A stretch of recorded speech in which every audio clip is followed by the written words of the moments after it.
I have got a definite sunglasses tan going on. Never mind. So today I am back to film this little one's labour and delivery story, aren't we? She's very hungry. I'm now about to give her a feed. So Florence is currently, when filming, it's, I don't even know the date. I know the day, it's a Monday. It's like the 20-something of April. She's 5 weeks old. She is going to be 6 weeks old in like 4 days, 3 days. So today is Neil's last day of not being at work. He went and had his 2 weeks paternity, went back to work, and then I got symptoms of corona, and he has had to isolate with us for 2 weeks. So today is his last day. He goes back tomorrow, and you're supposed to take your feed, don't push it out, thank you. Yeah, so things are now getting back on track. So today is my last day where I've got help with support of childcare with P, and I thought, let's take 30 minutes. She needs a feed anyway, so let's just sit down and chat. I'm gonna try and remember as much as I can. I wish I filmed it like the day after, but obviously you don't normally do that sort of thing. You just soak in the joys of having a newborn, which is what I did. So I'm going to try and remember as best as I can. I don't know the order of what these videos are going to be. I filmed like the week leading up to when she was born, so you might see that before, you might see that after, I'm not too sure. So I'm just going to give you like a rundown as to what happened a couple of days before, because it wasn't all plain sailing with me this time. And then obviously talk you through after, or like birth and after. Florence was due on, was it a Wednesday or a Thursday? It was the 12th of March, and that day came and went. I was offered to have a midwife appointment the day before my due date or the day after. If I had the day after, I was allowed to have a sweep, and I went with the day before because naively I honestly thought I was going to give birth the week of my due date. I just had that gut feeling, which clearly means nothing, and I honestly thought that that would be when I was to give birth. Didn't happen like that. So my due date came and went, and then it was the Tuesday that I had a sweep, and that was an experience. I never had one with P. With P I was only 2 days over. With Florence I went a week. So I had my first sweep, and that was okay. It was like a smear test. It wasn't that painful. I think I spoke about it in a video, so I'm not going to go into depth about it. It was fine. She said that I was 3 centimeters dilated, which I thought was incredible, and she said that the sweep would probably be favourable and would work. So I went for multiple walks. I've never been so active whilst being pregnant. I walked miles. I was constantly on my bloody yoga ball. The minute we got home, that thing got taken down and went into the conservatory. I haven't sat on it since. Yeah, so I had my sweep, was really active, and then nothing. Did I have a show? I can't remember. I wish I filmed this so long ago. But I went to bed. Basically the week before I'd been having like Braxton Hicks. I'd be lying down and then I'd get like pains and stuff, but it wasn't awful pains. That night I went to bed. Where's my phone? Is it in my pocket? Yeah, hang on. I've written it down so I can tell you the date, because I thought I was going into labour, because I actually ended up having false labour. It was the, here we go, it was the 17th of March. I had a sweep at 9:20, blood and discharge at 8:30. God, I love myself. I'm so glad I wrote this down. Blood and discharge at 8:30. Minor discomfort in evening, spent night on ball. So didn't really know whether anything was going to happen. I then woke up on the 18th at 12:50 for a wee, more blood and discharge, period pain started to worsen, sat in the sitting room from 2 till 2:30, and from that point I was monitoring contractions, because I was getting what I thought were contractions, which turned out to be like false labour, Braxton Hicks, I don't know. And I was monitoring it for a good 2 to 3 hours, and because I laboured so quickly with P, they weren't horrific, but they were very like uncomfortable, and it got to the point where throughout my entire pregnancy, everyone, like all the midwives and stuff, have said if you get a twinge, like call us, we know you labour quickly, so just call us and we'll get things ready and you can come in. So I was like able to breathe through them, I remember that much, and I said to Neil, I was like, right, I think we should go up to the hospital, because I was scared that I was going to dilate so quickly. And we ended up going to the midwife-led unit. It was an absolute ball ache. So we had to wake P up at like 4, half 4, maybe 5, took her to Ellie's house, had to wake Ellie up, went to hospital, and I was still 3 centimetres, and my contractions by the time I got to the hospital just completely stopped. And I was like, fantastic. So we stayed there for like 2 hours to see if anything would happen again, and it didn't. So they discharged me and told me to go home. It would probably then happen the next day, as in the 18th. Didn't happen. And it was really frustrating. That day, I think we went to Nando's. Did we go to Nando's? I can't remember. I think we did. So that day Neil had to take emergency holiday because obviously he'd missed the morning of work. And then the next day, Thursday the 19th, was obviously the day that I ended up giving birth. So I had a sweep booked in for 9 o'clock, and the night before my mother-in-law actually had P because of my sweep that I had booked, and she just said, look, it's fine, we'll look after her, you've had like a stressful day or so, like just take time, and we're here when you need us, sort of thing, which is fantastic. So I was able to go to, it was actually at a community hospital as opposed to a doctor's surgery. When I had my sweep, which I'm really glad that I had that definitely brought things on, but the midwife that did it was the lady that I've seen pretty much throughout my entire pregnancy, and it was so nice to sort of just see her and like have a chat. And I was really anxious actually, because when I gave birth, it was, like I've said before, it was like 4 days before lockdown. Everything was still really serious with corona, like social distancing and things like in place, like the hand sanitizing, the hand washing and everything, like keeping a distance. So everything was still in place, and I was really worried about that. My midwife-led unit in the Norfolk and Norwich Hospital at the time, they had changed the birthing partners from 2 to 1, which didn't affect me at all, but you could just sense things were changing. And it was nice to sit and speak to my midwife, and she, like, my induction was booked. I forgot to say, on my first sweep appointment they booked for my induction, and they booked that for the 22nd of March, which happened to be Mothering Sunday. So I sat and I spoke to my midwife on my second sweep, the day that I gave birth. I spoke to her about the implications and what happens with inductions, because it was never even something I thought about naively. Obviously I know that each birth is different, clearly, and yeah, I had no clue how it works. So she spoke to me about like how they might potentially break your waters if you don't go into labour, and like how it works and everything. And it was nice to have that chat with her. And then she gave me a sweep, and that was, I thought the first one was vigorous. The next one was, I felt like I was like, you know, like when you watch like cows like giving birth and they just shove their whole fist up a cow. I felt like that. So she went to town, to say the least, and then she stopped, and I was bleeding. And then she was like, I can go again. And I was like, do your worst. Go for it, get this baby out. So I basically had 2 sweeps in one, and she did it for like a good, I want to say in total, like a good minute or so. Yeah, wasn't pleasant, but I mean, it definitely worked. So I had my sweep, I was done by like 9:30, 10, called Ellie, spoke to her, then went home. Can't remember what I really did in the day. I remember just sort of chilling out. I think I had a nap, which I think means, like, shows that my body was preparing for birth. I had a nap. I remember waking up at 3. I watched Ready Steady Cook, and I was on my ball. Like, that's all I did actually. I was on my ball like a madwoman, catching up on TV. And then I had a shower at like 3:45, because I remember P was coming home just after dinner time. So I then got myself ready. I had no symptoms whatsoever.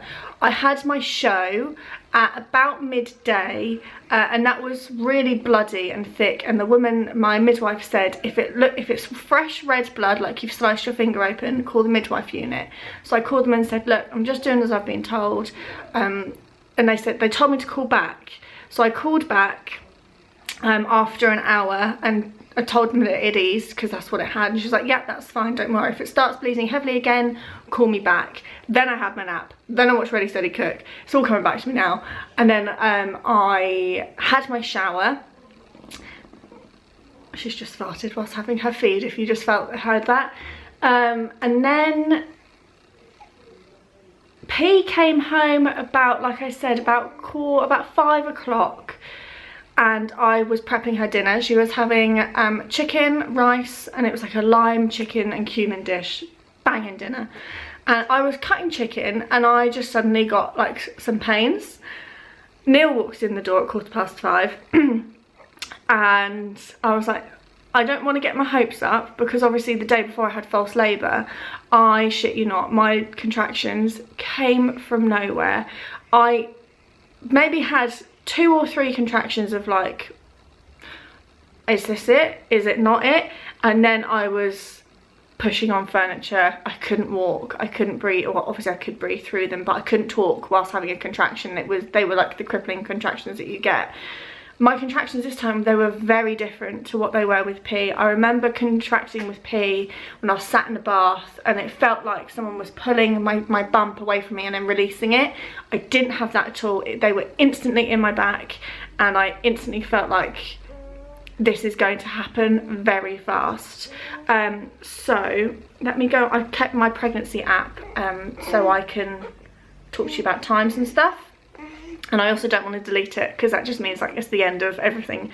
So, like I said, I started getting contractions about 5:30, 5:45-ish, because it was after Neil came home from work, and everything that would have normally been in place in any other day was not in place, because obviously the day before, the day I went into labour, was the day that Ellie went back to work, and she was my childcare.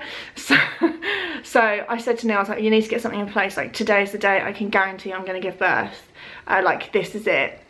So I had to call out my dad, had to call my brother and sister-in-law to see if they could help. Neil's mum actually ended up being able to have P, but when they left, they were off to go and do like an aquafit class or something, so they were out of action for like an hour. And like Neil's mum said, I cannot go, and Neil's like, no, it's fine, like she'll be a couple of hours, don't worry about it. Definitely wasn't the case. So I started timing my contractions. So Neil told me to get in the bath. I don't really know why I did that. I didn't need to do that, I just needed to get to hospital, but hey ho. So I started timing my contractions at 18:04. I then had, and it lasted 44 seconds. I then had one at 18:08, which was 46 seconds, 18:10 at 46 seconds, 18:13, 44 seconds. And at that point, I told Neil to call the Norfolk and Norwich, because I just knew that my contractions were becoming very quick. They weren't lasting that long, but they weren't in my stomach. They were like going towards my bum. And if you've watched these pregnancy, labour and delivery stories, you'll know that when you feel like the contractions are going into your bum, that means you're sort of pretty much ready to push. At this so my contractions from then on were lasting over a minute, and they were coming every 2 minutes, which is very fast. They normally tell you to call up when they're sort of 3 to 5 minutes, and mine were already were like 2 minutes spacing.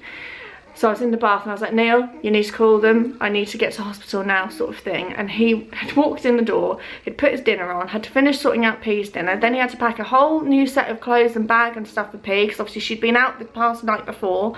He needed to sort out her school uniform and sort out where she was going to go. He was trying to eat his dinner, try and sort out everything, sort out the car, because nothing was organised, because it was all organised the day before. And I just remember labouring in the bath, and I was like, oh my god, like this is happening really quick. Like I can't mentally process how quick this has happened. It literally all kicked off within like 45-minute time frame. You okay? Good girl. So then Neil had to call my manager from work, who's a really close friend of mine. She's got a little one who's like 7 months old now, and I was like, you need to get her here to stay here with P until your mum can then come back and pick P up. And he was like, okay, that's fine. So when we had to get my friend over, she had to bring her baby. It was very stressful, and I was just trying not to push a baby out in my bath. I then had to get out of the bath, and I remember this last time with P. When you're labouring, you get so hot, and then you've come out of a hot bath, but you're still sweating, and you dry yourself off, but then you're sweating so much that you're then wet again by the time you're dry. So Neil had to dress me. And I remember last time it was the whole mini cheddar situation. This time it was socks, and he was like, I can't find your socks. And I was like in the middle of a contraction, so I couldn't talk. And he was like, I can't find your socks. I was like, I don't fucking want socks. Just put my shoes on and get me to the hospital. Like, I don't care about socks. I've got them in my suitcase if I need them when I get back or when I leave. I remember my friend Mary, the one that came over, she was sat in here, and I was like making noises in the bath, which I never thought I would make in front of a friend or my manager. And she was like, are you okay? And I was like, no, not really. This is not pleasant. I didn't ever think I would labour like that in front of P. And I literally just put my head down, grabbed my notes, just walked out of the house and went and sat in the car. As soon as I sat in the car, I had another contraction. I couldn't lean over to get the door shut. And we left. Whilst all this was going on, Neil had called the midwife-led unit to let them know that things were happening very quickly. I really wanted a water birth. And the woman on the phone, my midwife, she was like, has she been making those noises the whole time? And Neil was like, she's ready to push, sort of thing. She was like, right, okay. She said the whole debrief of, if she starts pushing in the car, pull over, call 999 and an ambulance will come, and we'll start running the pool and getting everything ready for you, sort of thing. And they just said, call us when you get there, and we'll bring down a wheelchair. So we left the house. Neil's got it on his phone. I stopped timing my contractions at 6:30 because I knew that this was happening, sort of thing. Neil left the house at 19:03, I remember it vividly, and we drove along the ring road at rush hour time. We drove around the ring road, and normally it's quite busy, but with Corona, luckily the roads are quite quiet. We pretty much followed an ambulance the whole way there. Neil definitely went above 60 on normal roads, which isn't advisable, and he shouldn't have done it. Left the house at 19:03 and we got there at 19:17. It was very, very quick drive. I had multiple contractions in the car, and whilst I was in the car, I knew I was ready to push, and I was clenching so hard to not push. At this point my waters hadn't gone, and I was just trying to breathe and get myself through each contraction, and they were coming very fast. I was gripped onto the handlebar on the roof of the car and Neil's headrest, and I was basically, every time I had a contraction, I was like lifting my bum off the seat of the car seat, and like trying not to basically give birth in my Fiat Bravo. Neil got to the hospital and pulled up outside the front. Normally you go to your parking space and you walk in. Not this time. I had 5 missed calls on my phone, which my phone was on silent, didn't realise. They then called Neil, and it was the midwives. Neil was like, I'm here, I'm outside the front doors. They came out with a wheelchair and bags because they thought I was going to deliver in the car, or in the car park. And I literally just left Neil with my notes. I left my camera in the car. I told him, I was like, bring the camera. Didn't bring the camera, it stayed in the car the whole time.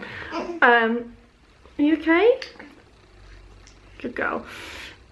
So then I sat in the wheel. I got taken up in a wheelchair. I sat in the wheelchair with my midwives, and they were like, right, we'll wait for Neil. I was like, no, just go. He can catch up. It's fine. He'll bring my bags and he'll catch up. And I shit you not, they were like running me down the corridor. It was like a scene out of Casualty. It was ridiculous. I was sat there with my head in my hands. And these 2 midwives were like running me down the corridor into the midwife-led unit, and I ended up being in the room that I was in the day before when I had false labour, which was really nice. I loved that room, and I was so happy I was able to go back. And I was sat in the chair, and they had to take my cardigan off. I wore pretty much the same outfit that I did when I gave birth to P, same leggings and same cardigan. I just had on a t-shirt instead of a vest top. And I was sat on the chair, I was sat on the wheelchair, and then I was having a contraction. They had to get me out of the wheelchair to then assess me. As I moved from the wheelchair and onto like this bed thing, my waters went. Neil walked in at that time, and I was like, oh, my waters have just gone. and so they had to like strip me, and exactly the same thing happened with P. And I think it's just with me, my water's going, I'm about to push and give birth. So thank God I got there when I did. I couldn't imagine like my water's going in the car. So then they had to strip me, and the lady could see Florence's head. So I remember sitting there and they were like, right, you're ready to push sort of thing, and I was just sat there and I was like, get me in the pool, because I was so desperate for a water birth. And I was having a contraction. I'd swung my legs, so my legs were flat on the bed, and I swung myself round. As I swung myself round, after my waters went, I was ready to then push. And the midwife knew that if I started pushing, then I wouldn't have been able to get into the water. So she was like, suck on the gas and air as like a distraction sort of thing. So I was sucking on that. As my contraction finished, Neil and this midwife undressed me, and they were like, top on or off? I was like, off. Bra on or off? I was like, get it off and get me in the pool.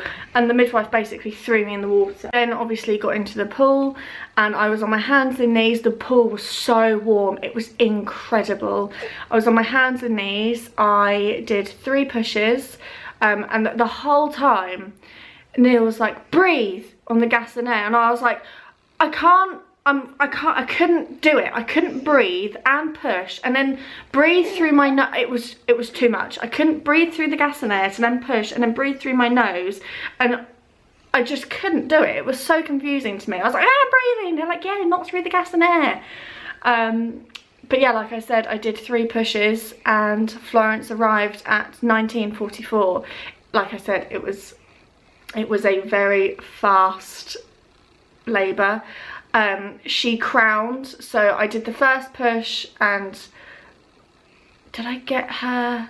Yeah, I did the first push and I got half of her head out, and then the second push I pushed her head out, and then the third push was just the rest of her, and it was a completely different experience and environment. My birth with P was textbook. It was very fast and it was fine, but my birth with Florence was, I'm not going to say pain-free because it wasn't, but the water helped so much. I remember having awful back pain, sat upright in a bed with P.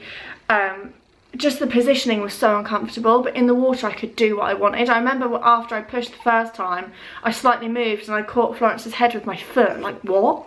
Like, it was such a weird situation, and I loved it. I couldn't recommend a water birth more. It was incredible. It definitely helped with pain relief, like the ring of fire and stuff. It wasn't as bad as what I remember it to be. I had no back pain. I think also giving birth on all 4s really helped as well. I basically had no gas and air because I didn't have time, or my brain just couldn't function with everything that was going on. And I just can't believe that that was my birth. I gave birth to her, like I said, in the water, and they then I pulled her up through my legs, put her on my chest, checked her nun straight away to make sure she was a girl.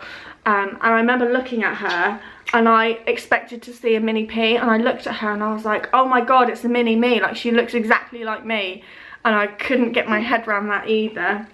And they put a pink hat on her, which was far too big. And we spent a good hour just chilling in the pool, and it was amazing. She was covered in vernix, which is like that, it's like plasticine, and so I remember just like sitting in the pool, my legs were straight, and I kept like rocking to like help my nun. Don't know if it did, but I felt okay. And I remember like picking off all the vernix and just staring at her, and she was so content in that pool. It was incredible. After about an hour I had to get out. I actually had to get out because she pooed on me. A nice black tar was just like casually just sat on my legs. So I was like, right, I think it's time to get out of this like bloody vernix poo filled bath. So I got out, nips and all. I was completely naked. I never thought I'd be that type of person. It was like, just get my clothes off and get me in. But I was in the full nudie roods. Got out, sat on the bed and they checked me and I only grazed again, which I was really worried that I would have like torn because it was so quick, but I luckily only just grazed. And then on the midwife-led unit, they just sort of leave you to it. So I sat with Florence on the bed, and sort of Neil had a cuddle and she was all wrapped up in a towel, and I had my toast. So I had 4 slices of toast and it was insane. I had a cup of tea. Oh, Neil also cut the cord in the pool, I forgot to say that. Oh, that was it. And then they also delivered my placenta. Sorry, my brain is all over the place. They delivered my placenta in the water before we got out. That was interesting because I didn't really see it with P, and I saw this massive like bloody sack come out. It was rank. Neil like had to help my midwife get it in the bowl. Then I got out, did all that stuff. She checked me over, only grazed, and then like I said, we had our tea and our toast and we're just sort of left to it. They said that after birth they like to keep you in for 4 hours, which is minimal time. Like I said, it's midwife-led unit, so it's very like a very relaxed zen environment. They had like this weird like glow light with like star constellations, and I had heart radio on. I remember it was a Robbie Williams song came on. I think it was Feel came on. I remember that. And we were just sat on the bed, just taking our time, speaking to the midwife. She then did like all of her checks and stuff, so everything was fine. They weighed her and she was £7.13, which I thought was really big. Like, I still think it's very big compared to P. P was 6'8", so she was way over £1 more than what P was. And then I had to have the dreaded shower, and I was really anxious about having a shower because I didn't know how the pain would be. And obviously everything's really swollen and really sore, and my shower postpartum was absolutely fine. I used like the baby like top to toe wash, and I was completely fine. I had blood loss, but not much at all. And getting dressed after being in the water for so long, and like it just felt, I wore new clothes. I wore my new joggers that I've currently got on and a new top, and it just felt really nice. I felt really cozy and content, and Florence was absolutely fine. She'd had a feed, obviously she'd done a poo and stuff. My wee as well, postpartum wee, they make you wee a certain amount before they discharge you. It was uncomfortable, but it was fine. It didn't sting. Like, I remember with P, I struggled so much with wee stinging, and this time I just got on with it, and it was so much better. We called Neil's mum to let her know obviously what had happened, and we had to sort of give her the debrief because P had to go to school the next day, and that was the last day that the schools were open, and I was devastated that I couldn't do the last school run and just like see the teachers and be like, I've had my baby. I didn't get to do that. But we had to sort of tell her the process and stuff. And we said to Neil's mum, we were like, don't tell P, just tell her that mummy's still in hospital. Like, don't tell P anything, because we wanted it to be a surprise. We called Ellie, and Ellie started crying. She was like, it would happen when I go back to work. And I think that's all we told that night. And then the next day when we got home, was it the day after that? It was like a couple of days after, we then sort of made the phone calls and stuff and told people. The midwives were fantastic. I couldn't have had a better team. My midwife actually lives opposite my house. She was like, I have to ask, is this where you live? And she was like, are you this house? And I was like, yeah, why? She was like, my garden backs onto yours. And I was like, oh my god, I see your shed when I'm in my conservatory. And since then we've sort of seen her through the hedge and sort of spoken to her, and she's lovely. And she made it. She was fantastic, and I loved her. It was just such a perfect birth. It was so quick, and after like we got ready and got Florence ready, we were ready to go by 1 o'clock. We left the hospital at 1:20. We were home by like 1:30, like just gone. And Rue met Florence for the first time, and then I actually finished off my dinner that I was cooking, that Neil finished and then put in a Tupperware pot. I then finished that at like 1:30 at night. I've got really dead leg. Ugh. Come on, you're almost done. yeah, we had some food, we got her sorted. She'd done a big black poo while she was in the car seat, and sorted her out, and then we went to bed, and she slept from like 3 till 6:30. And then we woke up because obviously our adrenaline was like, oh my god, we've got a baby, like what's going on? And then the next day, so the Friday, we had a really nice chilled day, just the 3 of us, obviously P being at school. We watched a lot of Homes Under the Hammer. I had a little nap with Florence, and then Neil went to pick P up. P then came home, and time has just flown by, and here I am 5.5 weeks on. She is such a good baby. She is the dream. Last night she slept 10 till 5, which is crazy. It's not the first time she's done it, so I'm hoping it's not a fluke. At the moment she is in between sort of 4 ounces and 5 ounces of milk. She is starting to slightly take a dummy, which is fantastic. Not that she really needs it. She's a very content baby. If I put her down in a Moses basket after a feed, she'll just drift off to sleep. Whereas with P, I had to rock her to sleep, and she was a nightmare compared to Florence. That'll probably change at some point, but at the moment she's as good as gold. She didn't go into newborn, she went straight into up to 1 month, although she was wearing tiny baby vests, and she's now in newborn vests, not 0 to 3. She's just very long. She's got really long legs and she hasn't got big feet, but she's got longer feet than what P had. I think P was very small and she just grew steadily, whereas Florence has got really long legs and are obviously growing. I don't know what she weighs now because clinics and stuff have stopped. I am not having the GP 6-week review. We weren't able to have her hearing test. So in the midwife-led unit, I think it differs for different hospitals. Sometimes you have the opportunity for the baby to have a hearing test before you leave. Because I gave birth when I did and then I left at 1 AM, they weren't doing the hearing test, but normally you go back within 2 or 3 weeks, which is what I did with P. Obviously with COVID and everything, we can't do that for at least, I think, 12 to God knows how many weeks. I can't register her birth because they're only registering death at the moment. So it's a very weird time postpartum. My family have met Florence through a window or at 2-meter distance. Ellie has met her once, well, she's seen her through a window and stuff, but she managed to come over here on Mother's Day. Just so I wanted to see her. I wanted Ellie to come over, and she's the only person that has been here because everything that happened on the Sunday, it was social distancing, and then on the Monday it was lockdown. So family and friends have met her through a window or, like I said, at distance, and that is it.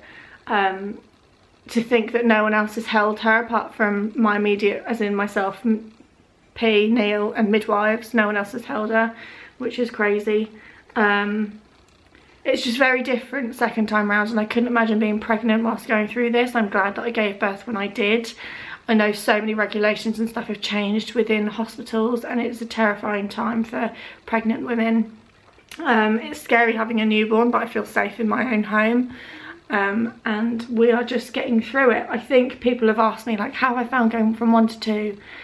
It's fine. I didn't know how P was going to handle it, and she's completely just taken into her big sister role.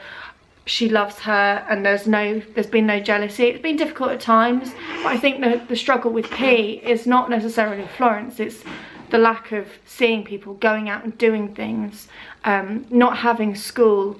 And I think she's starting to get bored of being at home. She's been at home for 5 weeks. I think having Florence and being in this situation is actually taking the pressure off, because I'm not rushing to go anywhere. I'm not rushing to do anything. We wake up, we stay in our pyjamas till like 10, half 10. We get ready. Obviously I've had Neil home for a lot longer than normal as well. And we've just sort of taken it in our own stride. I think I'll struggle when school then eventually comes back and I've got to be out of the house by 8:15 and things like that. But we'll get there and we'll find a new normal, and we'll find a new routine like we all have had to now anyway. So at the moment, going from 1 to 2 is fine. She sleeps really well, like I said. Prior to obviously her now hopefully only waking up sort of late in the morning, as in like 4 or 5, she used to wake up at like 1:30 and 4:30, 5, so it wasn't that bad. I do the night feeds, Neil just gets the milk, because when Neil did a night feed, I was wide awake and it was pointless, and Neil can't really handle broken sleep, whereas I can. My battery just died. As I was saying, I would much rather have a lie-in and do 2 night feeds than not. So I've been doing night feeds, and then Neil's been getting up with P at 6:30, and then I have been getting up about 8. So that's how we've been working, but obviously that's all now going to change as of tomorrow. Recovery, like I said, has been fine. I haven't struggled anywhere near as much as what I thought I would. I did struggle with like uterus retraction pains, which no one ever speaks about, and I'll probably forget about it, so I'll mention it in this. If you're having like your 2nd or 3rd baby, they say recovery in that department takes a lot longer. It just felt like horrible period cramps in my stomach, and I had that for like a good couple of days. My milk came in at day 4, day 5, and that went sort of in the middle of week 3, towards the end of week 3, sort of start of week 4. My blood loss and stuff was fine. I wore maternity pads for like 2.5, 3 weeks, and that just sort of drifted off. I still haven't had my first period yet. What else have I got to sort of quickly debrief on? Showers and stuff were fine, wees were fine. I found what really helped me, sorry I'm like, this isn't really part of labour and delivery, but I just want to get this in a video somewhere. I found that using baby wipes whilst I weed really helped, because it cools the area. So I recommend that, because that really helped me. And I think that's all. I actually lost weight as well. So, whoa. I think my biggest, what I went with when I was pregnant with her, I was 12 stone 7 when I conceived. I went up to like 13 stone 9, and now I'm 12 stone 2. So I've actually lost weight, which I'm not complaining about. I'll probably put it all on with all the biscuits I've been eating, but can you wind, please? No. I think that's everything. I think that's where we're at. She had her heel prick test, that came back all fine. Everything is fine. Everything is perfect. Aren't you? She's got a little birthmark on her eye. Don't know if anyone's picked up on that yet. Can you come here? Can you see? No. Oh, I'm sorry. I'm sorry. She's got a slight like redness to her eye, and she's got you're not going to be able to see because of her position, but she's got sort of like a birthmark on the back of her neck as well. Haven't you? Makes you cool, doesn't it? Makes you unique. So that is everything that I've got to ramble on about today. I have no idea when I'm going to have time to edit this. I will do it at some point. Can you just keep still, please? Because everyone's going to say, you've got to be careful with that neck. You've got to be careful with the head control. Good girl. Right, I'm going to have to go and wind this child because she's not winding. Are you? We've been having smiles. The womb aches. And before anyone else asks, I'm not having any more. We're done. I don't want to do it again. I'm happy with my 2 that I've got. Hey. Yeah. Oh, she's just so snuggly. I just love her so much. Hey. You're very cute. Do you know that? Look at you. Everyone still says that she looks like P, but I just don't see it. Look, you're like me. She's very red because she's just had her feed. So, that is all from us. I will hopefully see you again soon. I know you will want me to come back. It's just having time to edit. And I apologise that I'm doing this makeup free, but you know, lockdown life.